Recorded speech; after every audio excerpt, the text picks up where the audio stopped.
మా అందరికి కూడా మినిస్ట్రీస్ కేటాయించిన తర్వాత మేము అందరం కలిసాం. ప్రజలు ఎదుర్కొన్న సమస్యలు మీరు తెలుసుకోండి, ప్రజల సమస్యలు మీరు పరిష్కరించండి అని చెప్పారు. నా నంబర్ నువ్వు ఎక్కడ సంపాదించావు నాకు తెలియదురా స్వామి.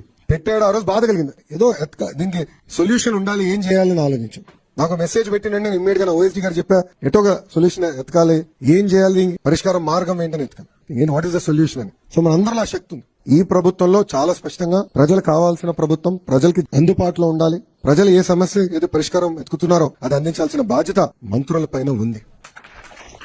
వాస్తవంగా నేను ఎంత కష్టపడినా ఈ 5 సంవత్సరాలు ఈ రోజు ఈవెంట్ నేను మర్చిపోలేను. ఎందుకంటే మీ తల్లిదండ్రులు అందరూ నవ్వుతా, నేను ఈ రూమ్ లో అడుగు పెట్టినప్పుడు నవ్వుతా నన్ను పలకరించారు. నాకు తెలుసు వాస్తవంగా నేను స్టాన్ఫర్డ్ ఎంబీఏకి అప్లై చేసినప్పుడు నాకు వస్తున్నాను అనుకోలే. 3 యూనివర్సిటీస్ అప్లై చేసినా స్టాన్ఫర్డ్ లీస్ట్ ఛాన్స్ అనుకున్నా. కానీ ఎప్పుడైతే నాకు ఇంటర్వ్యూ లెటర్ వచ్చిందో ఇంట్లో చెప్పాను. నా తల్లిలో నవ్వు ఈ రోజు కూడా మర్చిపోలేదు. దాని తర్వాత ఎప్పుడైతే నాకు అడ్మిషన్స్ లెటర్ వచ్చిందో చంద్రబాబు నాయుడు గారు కూడా గర్వంగా ఆ రోజు ఫీల్ అయ్యారు. సరే అట్లానే మీ తల్లిదండ్రులు కూడా ఎంత గర్వంగా ఉన్నారో ఇంకా నేను చూస్తున్నా. నిజంగా నాకు చాలా సంతోషం కల్పించింది.